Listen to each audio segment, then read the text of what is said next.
नमस्कार मेरे प्रिय छात्रों और मेरे प्यारे साथियों और मेरे प्यारे भाइयों। तो बहुत सारे एग्ज़ाम हो रहे हैं, जैसे बैंक है, रेलवे है, पुलिस है।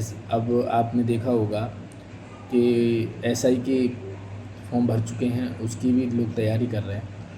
तो सबसे ज़्यादा दिक्कत बच्चों को होती है गणित में। लेकिन गणित में तैयारी तो करते हैं, लेकिन कोई बेस जो मजबूत नहीं होता है, जिसके कारण वो परेशानियाँ उठाते हैं, उनको परेशानियाँ आती हैं। तो हमने सोचा है कि हम गणित को कवर कराने के लिए हम गणित के बिल्कुल बेस लेवल से शुरुआत करेंगे, जिससे आपको कभी कोई दिक्कत नहीं होगी। तो दोस्तों, आज हम बिल्कुल बेस से क्लास स्टार्ट करने जा रहे हैं, जिसमें सबसे पहले संख्या प्रणाली को समझेंगे। अगर आपने संख्या प्रणाली को अच्छी तरह से समझ लिया तो आपको कभी दिक्कत कोई आने वाली नहीं है। तो पहला हमारा जो बेस होगा संख्या प्रणाली, उसको लेके चलेंगे। उसके बाद में संख्या प्रणाली के बाद में एक सीरीज़ बना देंगे, टॉपिक वाइज टॉपिक, उसको हम कवर करा के चलेंगे। जैसे वर्गमूल है, घनमूल है ना, इकाई अंक है, गुणनखंड है, ये सारी चीज़ हम करा के चलेंगे। तो दोस्तों, आज की क्लास हमारी पहली क्लास है, जिसमें हम सबसे पहले हम देखेंगे अंक। क्या देखेंगे? अंक। ठीक है। अंक को इंग्लिश में हम क्या बोलते हैं? डिजिट कहते हैं। बिल्कुल बेस से लेके चलेंगे, जिसका आपको कोई दिक्कत नहीं आएगी। ठीक है, डिजिट। तो अब हम ये जानेंगे कि डिजिट जो होता है वो क्या होता है, अंक क्या होता है। तो इसमें 3 प्रश्न पूछे जाते हैं आपसे। तो तीनों प्रश्नों को मैं आपको समझा देता हूँ कि क्या क्या प्रश्न पूछे जा सकते हैं, और आपको समझना भी चाहिए। जैसे अंक क्या होता है, अंक क्या होता है। ठीक है, पहला जो हमारा प्रश्न बनता है दोस्तों कि अंक क्या होता है। दूसरा होता है कि अंक कौन कौन से होते हैं, कौन कौन से होते हैं। ठीक है, आराम से करके चलेंगे। अगर आप बिल्कुल बेसिक से पढ़ना चाहते हो तो हम बिल्कुल क्लियर करा के चल रहे हैं आपको। ठीक है, और अंक कितने होते हैं, कितने होते हैं, अंक कितने होते हैं। ठीक है, आप कॉपी पेन लेके बैठ जाइए और आप क्या कर सकते हो, नोट्स तैयार कर सकते हो। तो पहला आपका जो प्रश्न है कि अंक क्या होता है, तो हम कह सकते हैं ओनली यूनिट। ओनली यूनिट, इसका मतलब है केवल इकाई। क्या है? केवल इकाई। केवल इकाई को अंक कहा जाता है। अब केवल इकाई को अंक कैसे कहेंगे? तो जिसमें केवल एक हो, जैसे 0 हो, 1 हो, 2 हो, 3 हो, 4, केवल यूनिट एक होनी चाहिए। केवल इकाई को हम अंक कहते हैं। ठीक है, समझ में आ गया? तो ये हमारे क्या हैं? अंक हैं। ये बात समझ में आ गई? केवल इकाई को ही हम क्या कहेंगे? अंक। तो आपका ये प्रश्न है वो क्या हो गया? कंप्लीट हो गया। दूसरा, अब दूसरा ये कह रहा है कौन कौन से होते हैं। तो आपके ये होते हैं जैसे 0 है, 1 है, 2 है, 3 है, 4 है, 5 है, 6 है, 7 है, 8 है और 9 है। ये है। ठीक है, 10 नहीं होगा, क्योंकि 10 क्या होती है? संख्या बन जाती है, उसमें 2 अंक हो जाते हैं। मैंने बोला केवल इकाई, जिसमें केवल इकाई, उसमें दहाई भी आ जाएगा। तो 10 जो है आप देख सकते हो, ये क्या है? ये अंक नहीं है, क्योंकि इसमें इकाई दहाई आ गया, तो ये 10 है ना। तो इसको हम अंक नहीं कहेंगे। तो हम कह सकते हैं कि इकाई को ही हम क्या कहेंगे? अंक कहेंगे।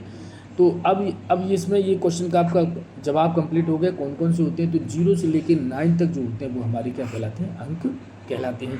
अब बात आती है कि अंक कितने होते हैं। तो आप गिन सकते हो, इनको आप गिनोगे 1 2 3 4 5 6 7 8 9 10। तो अंक हमारे कितने होते हैं? 10 होते हैं। ठीक है, 0 से लेके 1 कौन से होते हैं? 0 से लेके 9 तक जो होते हैं वो हमारे 10 अंक होते हैं। 0 1 2 3 4 से लेकर के जो 9 तक 10 अंक होते हैं वही हमारे अंक कहलाते हैं। तो ये बात आपको क्लियर समझ में आ गई होगी। ठीक है, अब एक चीज़ मैं आपको बता दे रहा हूँ, इसको आप अच्छी तरह से समझोगे। जैसे इसमें क्या कहा जा रहा है कि संख्या जो है वो अंकों से निर्माण हुआ है। जैसे मैं आपको बताता हूँ, जैसे 0 है, 1 है, 2 है, 3 है, 4 है, 5 है, 6 है, 7 है, 8 है, 9 है। यहाँ से स्टार्ट होगी 0 से। ठीक है, अब ये देखिए, पहले 0 से स्टार्ट किया, अब हम 1 से स्टार्ट करेंगे। तो 1 से स्टार्ट करेंगे तो 1 के बाद में 0 लगाएंगे।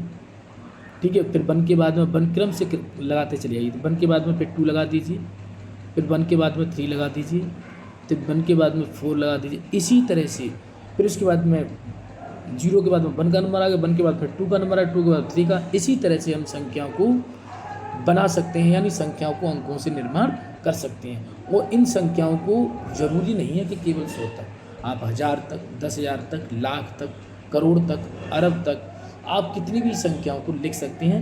यानी इतनी संख्या लिख सकते हैं कि आप लिखते लिखते परेशान हो जाएंगे, लेकिन संख्या खत्म होने वाली नहीं है। तो आपको ये बात समझ में आ गई होगी। तो हम कह सकते हैं, अब आपसे कोई पूछता है कि बताइए जो संख्याएँ वो किस तरह से बनी हैं, तो आप कह सकते हैं कि जो संख्याएँ अंकों से ही संख्याओं का निर्माण हुआ है। तो अब हम थोड़ा सा जानते हैं संख्याओं के बारे में। नंबर्स, संख्याएँ क्या होती हैं, तो आप यहाँ पर लिख सकते हो, बिल्कुल प्रैक्टिकली समझा रहा हूँ आपको। हम कह सकते हैं अंकों से मिलकर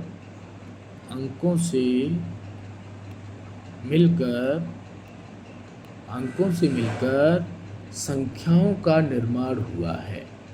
अंकों से मिलकर संख्याओं का निर्माण हुआ है। अंकों से मिलकर संख्याओं का निर्माण हुआ है। ये बात आपको क्लियर समझ में आ गई। अब कौन कौन सी संख्या है, जैसे 0 है, 1 है, 2 है, 3 है, 4 है, 5, 6, 7, 8, 9, 10, 11।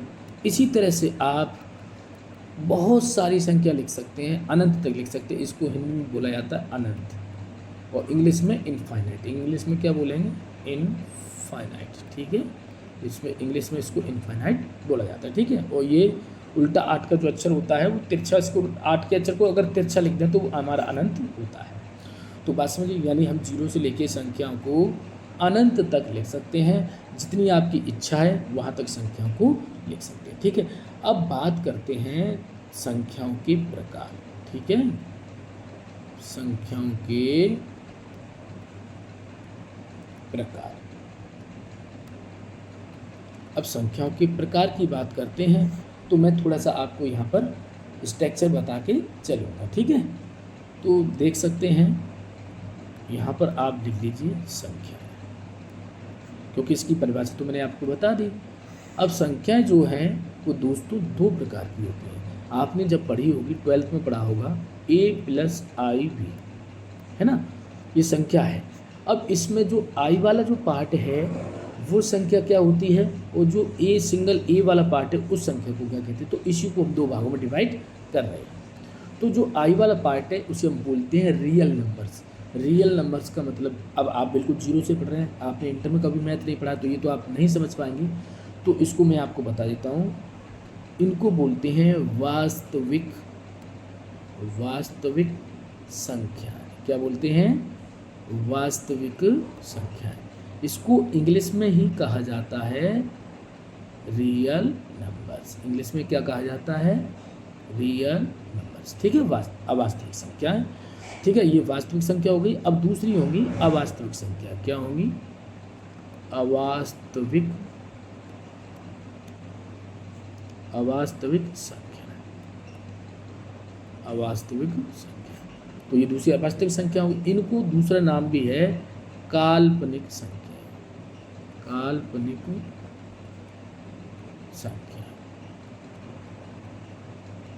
काल्पनिक संख्या, इसको थोड़ा सा ऊपर कर देते, ठीक है, यहाँ पर कर देते, काल्पनिक संख्या, ठीक है।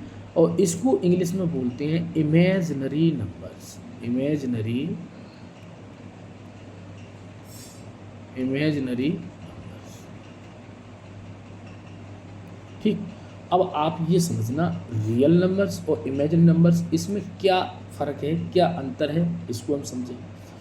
तो काल्पनिक से आप समझ सकते हो ऐसी संख्याएं जिनकी केवल कल्पना की गई है, यानी वो वास्तव में नहीं होती है, वास्तव में उसका मान नहीं होता है, लेकिन उसको मान लिया जाए, उसको हम कहते हैं अवास्तविक संख्या। तो चलिए दोस्तों, इसको हम देखते हैं आगे, ठीक है। चलिए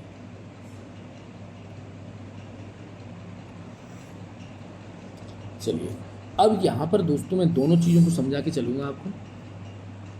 सबसे पहले हम देखेंगे, पहले हेडिंग डाल लेते हैं वास्तविक संख्या। क्या डाल लेते हैं, या पहले सबसे पहले वास्तविक संख्याओं को जान लेंगे, फिर उसके बाद में अवास्तविक संख्या। ठीक है, वास्तविक संख्या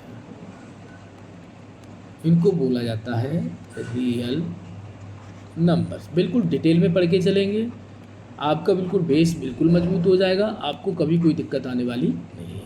अगर आपने हमारी क्लास पूरी तरह से देख ली, इसको एक बार दो बार देख लिया, तो बेसिक ही सब कुछ है। बेसिक अगर ने समझ लिया तो कोई आपको दिक्कत आने वाली नहीं। अगर आपने बेसिक नहीं समझा है तो समझ लो फिर आपको परेशानी आने वाली है। अब वास्तविक संख्या क्या है, इसको डिफाइन करते हैं सबसे पहले। यानी ऐसी संख्याएं जिनका वर्ग करने पर धनात्मक संख्याएं प्राप्त हो। कैसे वर्ग करने पर, जैसे सपोज करो माइनस की 1 कोई संख्या, इसका मैं वर्ग कर रहा हूँ तो ये प्लस की हो जाएगी। माइनस या √2 में का वर्ग करें तो भी 2 हो जाएगा, या प्लस की संख्या का वर्ग करें तो भी 1 हो जाएगा, है ना।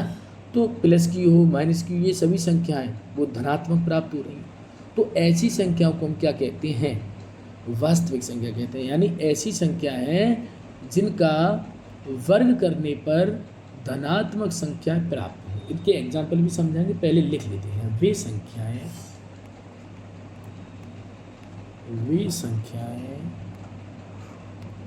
जिनका वर्ग करने पर धनात्मक संख्या प्राप्त हो। धनात्मक संख्याएं प्राप्त। वे संख्याएं जिनका वर्ग करने पर धनात्मक संख्या प्राप्त हो वास्तविक संख्या कहलाती हैं। क्या कहलाती हैं, वास्तविक संख्याएं कहलाती।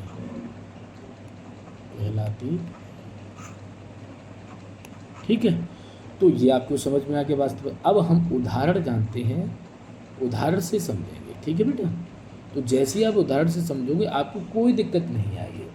जैसे सपोज करो, अगर मैंने 5 का वर्ग कर दिया तो कितना हो गया, 25। अगर मैंने -2 का वर्ग कर दिया तो कितना हो गया, 4। ठीक है, जैसे -12 का वर्ग कर दिया तो 12 का वर्ग कितना होता है, धनात्मक 144। तो ऐसी संख्या जिनका वर्ग करने पर धनात्मक प्राप्त हो रही हैं, अगर आपने √2 का या वर्गमूल 2 का वर्ग कर दिया तो वर्ग से वर्गमूल हट जाएगा तो ये 2 हो जाएगा। वर्गमूल 3 का वर्ग कर दिया तो वर्ग से वर्गमूल हट जाएगा तो ये 3 हो जाएगा, है ना। तो इसी तरह से ये जो सभी संख्या दोस्तों ये वास्तविक संख्याएं हैं, ध्यान रखना। अब यहाँ पर कुछ महत्वपूर्ण बिंदु लेके चलेंगे दोस्तों, उनको हम समझेंगे। जो मैं जितने भी महत्वपूर्ण बिंदु बताऊंगा उनको आपको ध्यान में जरूर रखना है। अब यहाँ कैसे, शून्य भी एक वास्तविक संख्या, ध्यान रखना, वास्तविक या पूर्ण संख्या है। वास्तविक या पूर्ण संख्या, इसको पॉइंट आप याद करना है कि शून्य भी क्या है, एक वास्तविक संख्या है। दूसरा पॉइंट क्या है, वास्तविक संख्या परिमेय या अपरिमेय संख्याओं का संगम है। वास्तविक संख्याएं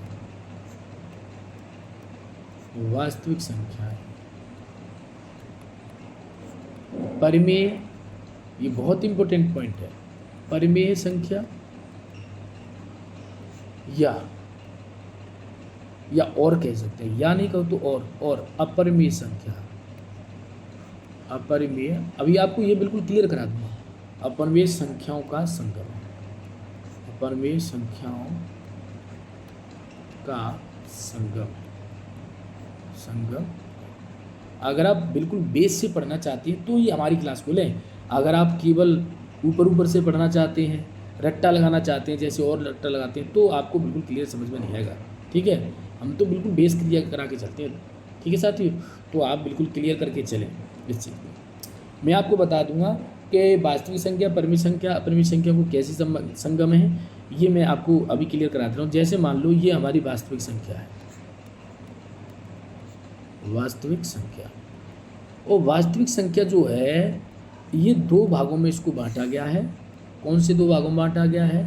परिमेय, इसलिए ये संगम हो गया, परिमेय संख्या और परिमेय संख्या और अपरिमेय संख्या, अपरिमेय संख्या। यानी वास्तविक संख्याओं को दो भागों में डिवाइड किया गया है। कौन कौन सी? एक तो परिमेय संख्या है और दूसरा अपरिमेय संख्या है। तो इन दोनों को मिलाकर के हम क्या कह सकते हैं कि वास्तविक संख्या परिमेय संख्या और अपरिमेय संख्या का संगम है। अब आपसे क्वेश्चन पूछा जाए क्या वास्तविक संख्या परिमेय अपरिमेय संख्या का संगम है, तो विकल्प में हाँ, नहीं, ऐसे प्रश्न पूछ सकते हैं।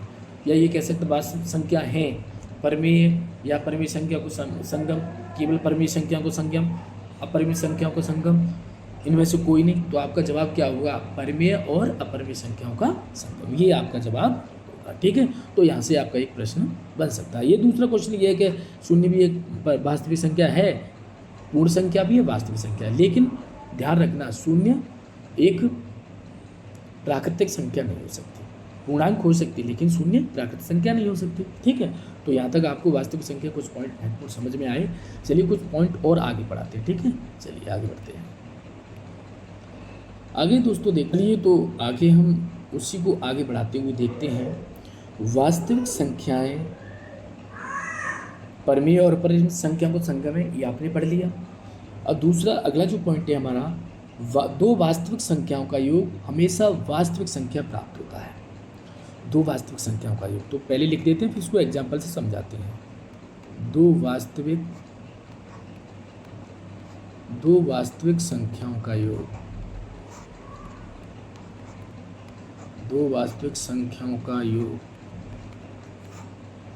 हमेशा वास्तविक संख्या प्राप्त होता है, हमेशा वास्तविक संख्या प्राप्त होता है। दो वास्तविक संख्याओं का योग हमेशा वास्तविक संख्या प्राप्त होता है। जैसे उदाहरण देखें, उदाहरण आप दोस्तों देखोगे, जैसे मैंने 2 को 3 में जोड़ दिया, ये भी वास्तविक संख्या, ये भी वास्तविक, तो हमेशा कितना हो गया? 5, ये भी हमारी वास्तविक संख्या प्राप्त हुई। जैसे मैंने, ठीक है, 0 को मैंने 2 में जोड़ दिया तो ये 2 आ गया, ये भी वास्तविक संख्या मैंने बता दिया, ये भी वास्तविक संख्या। जैसे मैंने 7 को मैंने 12 में जोड़ दिया तो कितना आ गया? 19 ही। तो ये दो वास्तविक संख्या, ये भी वास्तविक संख्या प्राप्त हो रही है। तो हम कह सकते हैं कि दो वास्तविक संख्याओं का योग हमेशा वास्तविक संख्या ही प्राप्त होता है। अब अगला पॉइंट अगर हम देखेंगे, दो वास्तविक संख्याओं का अंतर हमेशा वास्तविक संख्या होती है। हाँ ठीक है, दो वास्तविक संख्याओं का अंतर भी, दो वास्तविक संख्याओं का अंतर, दो वास्तविक संख्याओं का अंतर हमेशा वास्तविक संख्या होता है, हमेशा वास्तविक संख्या ही प्राप्त होता है, वास्तविक संख्या ही प्राप्त होता है। दो वास्तविक संख्याओं का अंतर भी हमेशा वास्तविक संख्या ही प्राप्त होता है। उदाहरण देखेंगे दोस्तों हम, यहाँ पर देखिए, अगर जैसे मैंने 5 में से 4 घटा दिया तो 1 प्राप्त हुआ, ये दो वास्तविक, ये भी वास्तविक। अगर मैं 4 में से 5 घटा दूँ तो भी -1, ये भी एक वास्तविक संख्या है, ध्यान रखना। ठीक है, जैसे मैंने 7 में से 3 घटा दिए तो 4 प्राप्त हुआ। तो ये सभी, अगर हम दो वास्तविक संख्याओं का अंतर कर रहे हैं तो आपको ये ध्यान रखना है दोस्तों कि हमेशा वास्तविक संख्या ही प्राप्त होता है। ठीक है, ये आपको बात क्लियर हो गई। अगला पॉइंट दोस्तों देखेंगे हमारा, मैं नंबर नहीं डाल रहा हूँ, आप इसको नंबर भी डाल सकते हो।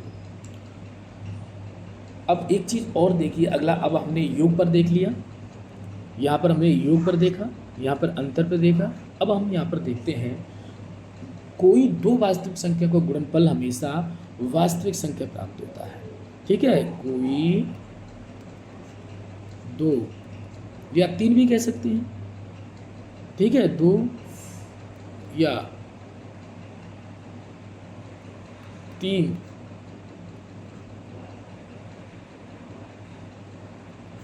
अन्य वास्तविक संख्याओं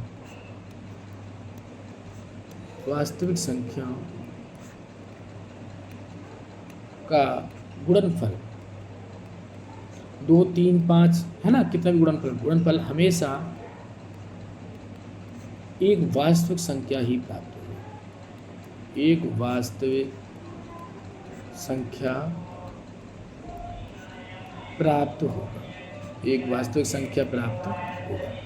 तो यहाँ पर दोस्तों देख सकते हैं हम एग्जाम्पल, जितना डिटेल में मैं आपको दोस्तों पढ़ा रहा हूँ कोई नहीं पढ़ाएगा, तो आप बिल्कुल सारे पॉइंटों क्लियर करके चलें, आपका बेस है ना बहुत ज़्यादा मजबूत हो जाएगा। ठीक है, चलिए तो देख सकते हैं कि जैसे 3 का हमने 2 में गुणा कर दिया तो कितना हो गया 6।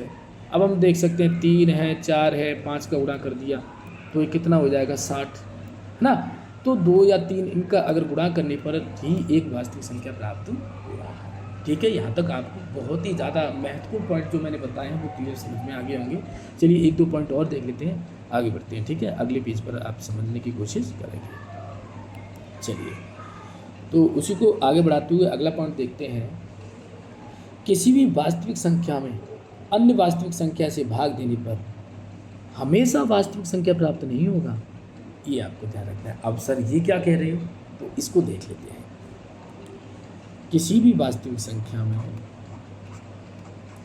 किसी भी वास्तविक संख्या में, किसी भी वास्तविक संख्या में एक वास्तविक संख्या से भाग देने पर, एक वास्तविक संख्या से भाग देने पर,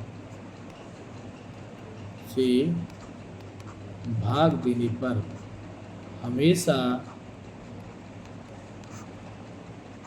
वास्तविक संख्या प्राप्त नहीं होगा, हमेशा वास्तविक संख्या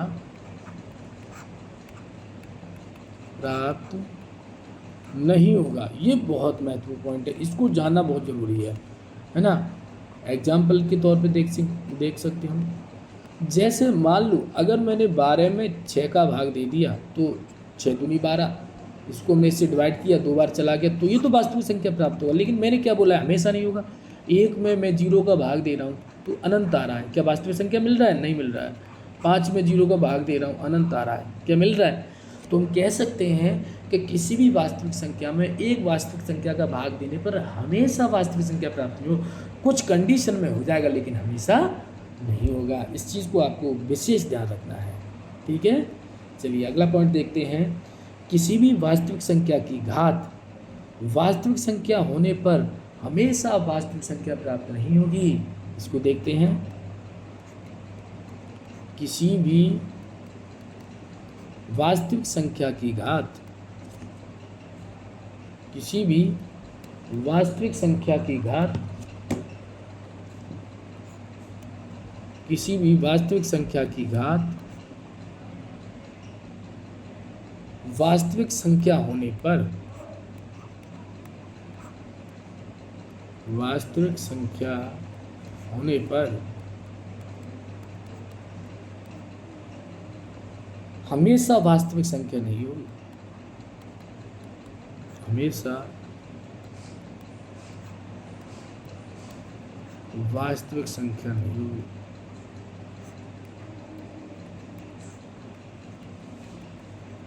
हमेशा वास्तविक संख्या नहीं होगी, इसको आप अच्छी तरह से समझ लीजिए।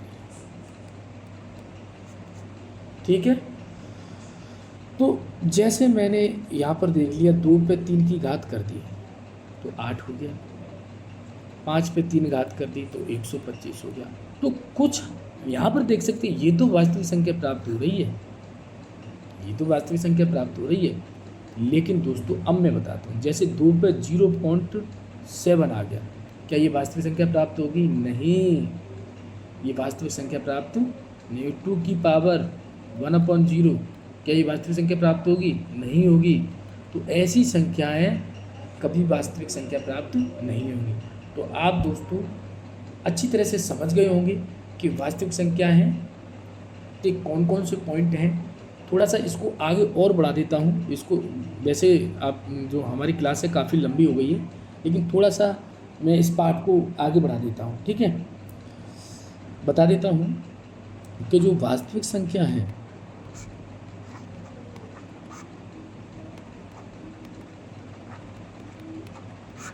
इसको दो भागों में डिवाइड किया गया है। इसको हम अलग से बिल्कुल क्लियर कराएंगे, उसको समझाएंगे परमेय अपरमेय क्या होती है। ठीक है, एक होती है परमेय संख्या और दोस्तों दूसरी होती है अपरमेय संख्या।